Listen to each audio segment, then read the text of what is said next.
magaalada muqdisho ma aragtay ummadna heesa ummadna dad heesa wallah kadarada adeeg ay taabay hadda daywa itaabani hadda itaaba adiga daywa itaabani soma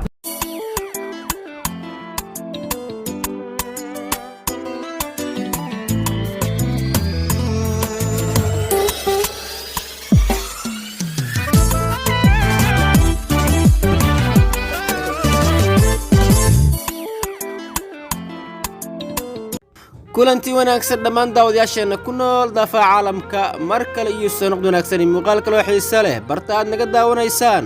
waa janaalkiina dareenka nolosha TV kaas oo aad ka daalactaan waxyaabaha xasaasiga ah daawadow ee ka taagan baraha bulshada kuwaasi aan isleenahay armay muhiimta in loo iftiimiyo ama loo bidhaamiyo daawadayaasheena mar walba waxaan diyaar u nahay inaan idin waxaad ogtiin waxa aad ogeenina aan idin xaqiijino marunba maswaabeen haddaba daawadayaasha sharafta loo aad yeeytaa markii ugu horeysay aad janaalkeena soo booqato rukmi janaalka walaal subscribe saaro furana gambaleelka si aad u noqdo daawadaga hore ee hela muuqaalada bartan soo galino sidoo kale daawad waxaan ka codsanayaa inaad muuqaalka noo like garayso way like waxay noo dhiirigelin haddaba daawadayaasha sharafta loo sidaad ka soo aragto title-ka ama thumbnail-ka barnaamijka aan maanta faaqidinayo wuxuu yahay in barnaamijkii weynaa ee qaraaxo aan ogeyn inuu comeback sameeyay misna wajigii hore aad ku taqaaniin waji ka duwan ula yimaaday fanaaniintii ama shakhsiyaadkii caanka ahaana gaari dhexdiisa prank lagu sameynayo kaasoo aysan ka fileenin ama wax ku cusub wadankeena haddii prankiyo lagu sameyn jiray studio ama goobo caadi ah iminka waxaa prank lagu dhex sameynaya gaari dhexdiisa kaasi uusan qofkii isdheheen gaarigan dhexdiisa camera lagu xiri karaa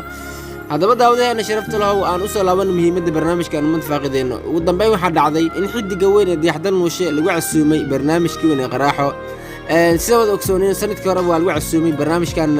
branki waa lagu sameeyay balse waxyaabaha qaar oo dhacdaraadii ayuu diiday in barnaamijkaas la soo daayo balse Astaan kama aysan quusanin oo mar kale ay ku sameeyeen brankigii qaraaxo haddaba daawadayaashu waxay isweydiinayaan sidoo noqday falcelinta uu sameeyay xidiga Dayax Dalnuurshe waayo kii sanadkan waxaa loo baajiyay branki lagu sameeyay waxaa loo baajiyay si xadka baxa ayuu xanaaqay waliba uu xitaa mikrofonkii fiiladaha ee kuleti ugu xirna uu jaray sida daraadeeda isagoo sumcadiisa ilaalinaya ama xanaaqiisa ka qaranaya bulshada ayuu wuxuu codsaday in barnaamijkaasi laga duubay in aan marnaba la soo dhigin waayo barnaamijka marka qofkii lagu sameeyo waxaa la weydiinayaa raalli ma ka tahay in la soo geliyo channelka ama YouTube-ka ama cable-ka ama Facebook page-kaba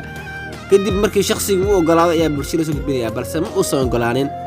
waxyaabo dhacdaraadooda oo isaga u arkay inay xun yihiin in loo bandhigo bulshada haddaba ugu dambeyn iminka way dhacday balse daawadow su-aashaas weydiinaysa ayaa waxay tahay miyuu sameeyey sidii sanadkii hore uu sameeyey xanaaqa u badnaa ama xadka baxa uu yacni iscelin waayey xanaaq daraadiis miyuu sameeyey mise uu ka duwan yahay oo iminka xaaladda way degan tahay haddaba su-aashaas aan kaga jawaabo maadaama aan nahay bahda dareenka nolosha TV waxaan barnaamijka si hordhac loo soo dhigaa qaybta website-ka ay leedahay shirkadda weyn Astaan TV taasi oo aysan fududeen in shakhsiyaadka qaar ay ka daawadaan maadaama payment ama credit card lagu daawanayo qarashaad lagu daawanayo si barnaamijka lacag badan looga sameeyo misna aysan ahayn in sida YouTube-ka ama Facebook page-ka ama cable-ka si free-ka uga daawanayaan balse website-ka waa lacag sida daraadeeda waxaa jirta in si hordhac loo soo geliyo website-ka balse maadaama aan nahay bahda dareenka nolosha TV aan payment credit card aan sameynay barnaamijkan aan soo daawanay waxyaabaha aan ka soo aragnana aan idin badhaami doono qaarkood balse haddii aan sheekada dhammaystiran kaga sheekeyno barnaamijkii waa daawatay xiisiid ma lahanaya laakiin qayb yar borsmidada ka tusayaa si barnaamijkii suugood kugu yeeshay misna aad 7 fiidnimo caawa marka soo dhigi doono aad ka daawataan janaalka ay leedahay Astaan ama cable-ka ama Facebook page-kaba haddaba waxaa dhacaysa in Xasan Yufle oo ah daadiyaha barnaamijkani iyo darawalka gaariga ay sameynayaan in Dayax ay ugu tagayaan hoygiisa ugu nool yahay magaalada Muqdisho deetana soo qaadayaan balse sheekada waxaa bilaabaya darawalka oo leh gaariga markaad soo koraysa albaabka maxaad xoog ugu xirtay taasi oo Dayax uu leeyahay albaabka xoog ma xirnay maxaa dhacay oo kaleeto sheekadu halkaas ka bilaabanayso Xasan Yufle uu leeyahay ana maqlay albaabka xoog ba u xirtay gaarigan waa jibi gaadhay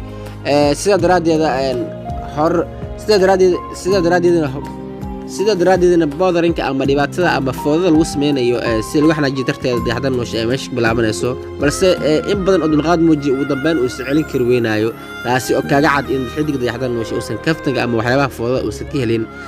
barnaamijkii hore ee qaraaxo sanadkii hore laga qabtana sida darteed loo baajiyay xanaaqiisa faraha badan barnaamijkan ugu dambeyn uu ku dhawaad in la baajiyo balse ugu dambeyn oo ogolaaday maadaama laba barnaamij aan la baajin kareynin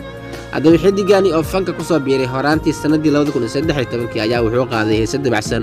dadkuna ay aad u jecel yihiin kana mid yahay xidigaha magaalada muqdisho ay ku duusho marka loo eego dhankaasi fanaaniinta kana mid ah modelistayaasha xaysiin dharka sidoo kale tan xaaska ay u dhaxdo farxiyada Boslady ku nool magaalada muqdisho qaasatan degmada waa bari xaafadeeda Liberia